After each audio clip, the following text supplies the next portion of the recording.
Biadab, ini benar-benar udah kelewat batas. Gimana enggak, Israel kini kembali memperlihatkan keganasannya setelah menyerang wilayah terakhir pengungsian warga sipil, yakni di Rafah. Ribuan orang yang mengungsi untuk menyelamatkan diri dari peperangan antara Israel Defense Force dengan kelompok Hamas kini kembali merasakan kepedihan tersebut. Pasalnya Israel melakukan serangan di kamp pengungsian warga sipil Palestina di daerah Tal As-Sultan, Rafah. Sayangnya kamp pengungsian yang diisi ribuan warga sipil tersebut benar-benar belum siap sehingga menelan korban sebanyak 45 jiwa. Dengan begitu, kematian warga sipil akibat serangan Israel sudah mencapai 36.166 jiwa.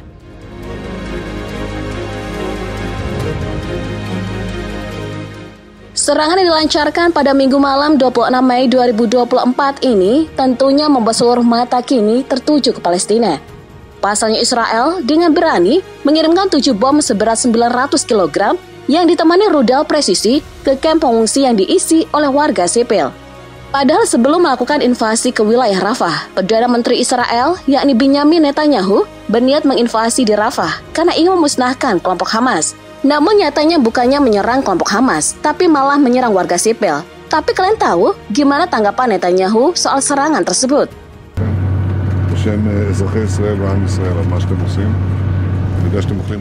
Menurut Perdana Menteri Israel tersebut, serangan dilancarkan ke kamp pengungsian Palestina diklaim mengalami kegagalan teknis. Gak hanya itu, Netanyahu berjanji bakal menyelidiki serangan tersebut yang sudah menewaskan 45 orang. Ya, pernyataan ini bisa dikatakan benar-benar lucu.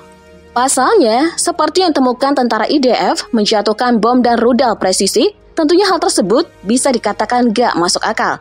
Apalagi dikabarkan mereka menggunakan bom GBU-39B buatan Boeing yang tentunya berasal dari Amerika Serikat.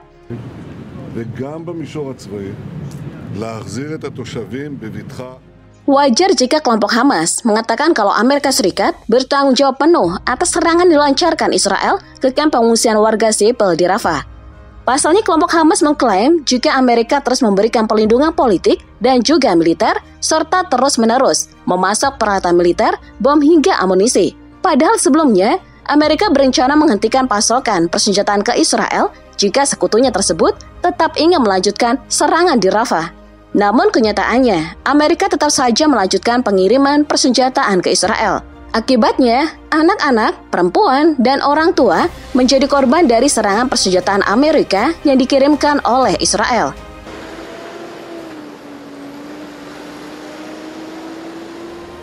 Tapi karena serangan membabi buta yang dilakukan Israel di Rafah, membuat negara tersebut dipenuhi kecaman dari berbagai pemimpin negara.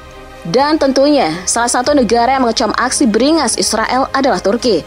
Terbukti Presiden Recep Tayyip Erdogan mengecam tindakan yang dilakukan Israel terhadap warga sipil di Rafah. Gak hanya itu, Erdogan menyebut kalau Israel sekali lagi mengungkapkan wajah negara teroris yang penuh darah dan pengkhianatan. Birleşmiş Milletler'in bu aciz ve işlevsiz yapısının da. Namun kecaman tersebut tentunya sama sekali gak berefek bagi Israel. Pasalnya jadi kekhawatiran Netanyahu adalah kecaman dari sekutunya sendiri, yakni Blok Barat. Hal tersebut dikarenakan beberapa negara-negara barat yang notabene sebelumnya mendukung Israel kini berbalik arah mengecam tindakan Israel. Apakah ini ujung kejayaan Israel?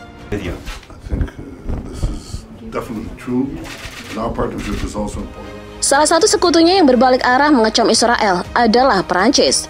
Gak hanya mengecam tindakannya, negara tersebut juga mengatakan kalau warga sipil Palestina udah gak punya tempat aman lagi untuk berlindung. Makanya Kementerian Luar Negeri Prancis terus mendorong Israel agar kembali melakukan perundingan untuk mengamankan sandera dan juga mengesahkan gencatan senjata. Gak hanya itu, pihak Prancis juga meminta agar Israel segera membuka perbatasan Rafah di perbatasan Mesir agar bantuan kemanusiaan yang tertahan dapat masuk ke Rafah. Bahkan Prancis mendesak Israel untuk melakukan segala sesuatu yang diperlukan untuk menjamin keselamatan warga sipil dan memfasilitasi pengiriman bantuan kemanusiaan ke Gaza. Pour vous promettre que nous serons nombreux à poursuivre votre engagement. Gak hanya Prancis aja, negara sebesar Jerman yang menjadi pemasok persenjataan terbesar ke Israel juga ikut mengecam tindakan negara tersebut di Rafah. Kecaman tersebut dilontarkan langsung oleh wakil kanselir Jerman bernama Robert Habeck. Menurutnya, serangan yang dilakukan oleh Israel di Rafah gak bisa dibenarkan.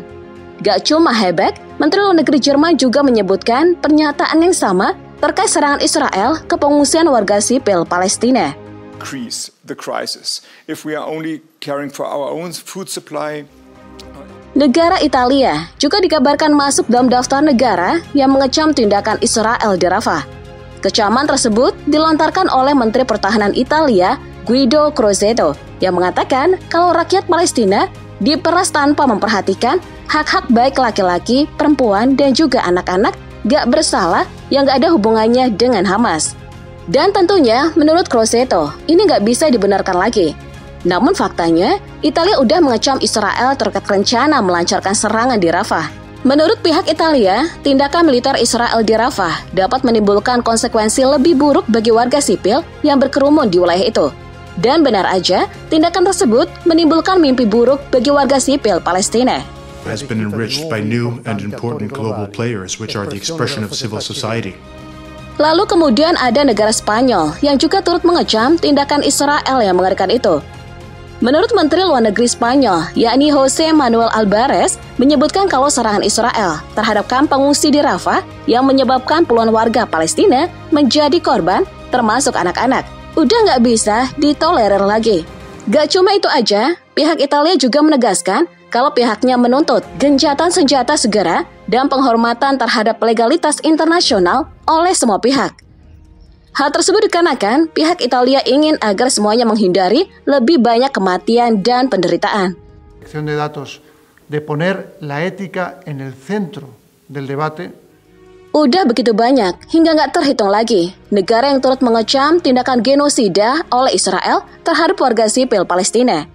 Dan serangan kali ini akhirnya membuka mata dunia bahwa Palestina kini sedang dalam krisis kematian yang nggak pernah terbayangkan sebelumnya. Hal tersebut dikarenakan Israel terus-menerus melakukan kejahatan perang namun selalu dilindungi oleh sekutunya Amerika.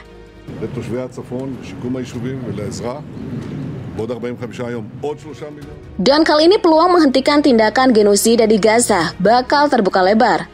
Hal tersebut dikarenakan Jaksa Penuntut Umum International Criminal Court atau disingkat ICC udah mengajukan permintaan surat perintah penangkapan dikeluarkan untuk Netanyahu dan Gallant atas tuduhan kejahatan terhadap kemanusiaan dan kejahatan perang yang dilakukan terhadap warga Palestina di jalur Gaza.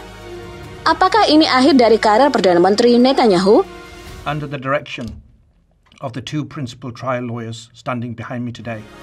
Dikabarkan jika surat perintah penangkapan tersebut disetujui oleh Hakim Pengadilan Kriminal Internasional, hukuman paling ringan adalah para pejabat tersebut gak akan bisa melakukan perjalanan ke 124 negara termasuk Inggris. Namun yang paling berat adalah Netanyahu dan juga Gallant bakal ditangkap dan dimasukkan ke dalam penjara. Tentunya hukuman tersebut bisa dikatakan gak sepadan jika dibandingkan dengan 36.000 warga Palestina yang gak bersalah. מהקצינים הצעירים ועד הרמטכ"ל שמבצעים עבודה מצוינת במהלך.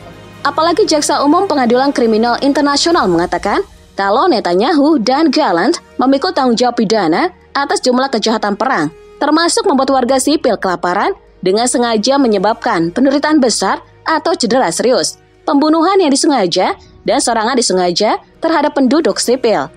Tentunya jika surat penangkapan ini disepakati, bukan hanya berdampak pada Netanyahu dan juga Gallant, tapi juga negara Israel itu sendiri. Pasalnya, menurut beberapa ahli, surat penangkapan yang dikeluarkan bakal mempermalukan pemerintah Israel.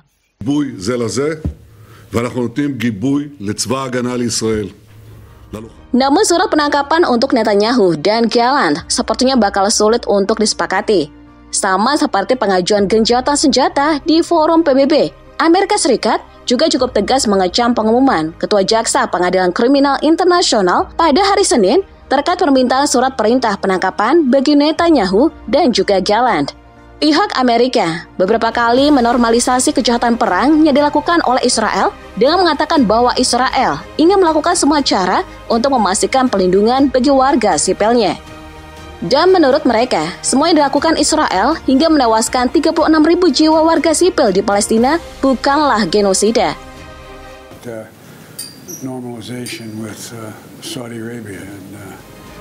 Makanya, Amerika dengan tegas menolak permohonan pengadilan kriminal internasional untuk mengeluarkan surat perintah penangkapan terhadap para pemimpin Israel.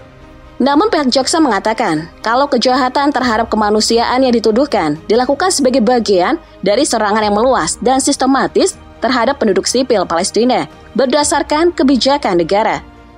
Jika nggak percaya, pihak jaksa mengatakan kalau mereka memiliki banyak bukti termasuk video dan wawancara dengan saksi. Bahkan jaksa ICC mengatakan kalau kejahatan yang dilakukan Israel menurut penilaian mereka berlanjut hingga hari ini.